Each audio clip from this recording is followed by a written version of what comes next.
Kumusta po mga idol? Nagkagis kong kawayan diha para himo na ko duyan nga kawayan. Na may nagpahimo sa ako pong gihiman. Pero dugay gyud sa mahuman og kagis kay mo na pinakalisod kayo. Unya ako dahil na siyang giputol-putol. Dahil sukod, putol. Mura siya, balik-balikon lang sukod, putol kay kinahanglan parehas gyud na siya katagas. Unya dayon diha ako dayon na siyang ibang bangagan kay diha man nato ipasulod ang ato ang kining ato ang PC. Pagkahuman ako bangag gahimo na dayon ko ana og frame. Dugay-dugay lang gyud siya i-install mga idol no. Muna yun ana.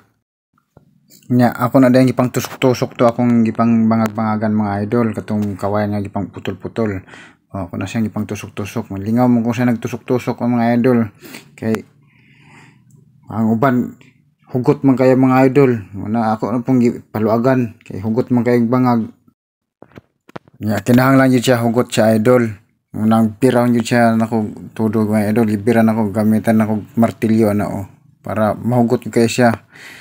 Kay kinahanglan gyud na hugot kayo para nindot gyud siya ba. Ang taon na di ba gitarong gyud ako na siya mga idol para nindot gyud siya lang taon. Mura na siya ingon ana lang siya mga idol.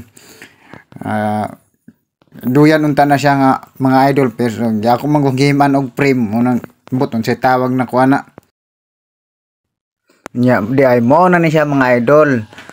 Daghan salamat sa inyong tanan mga idol.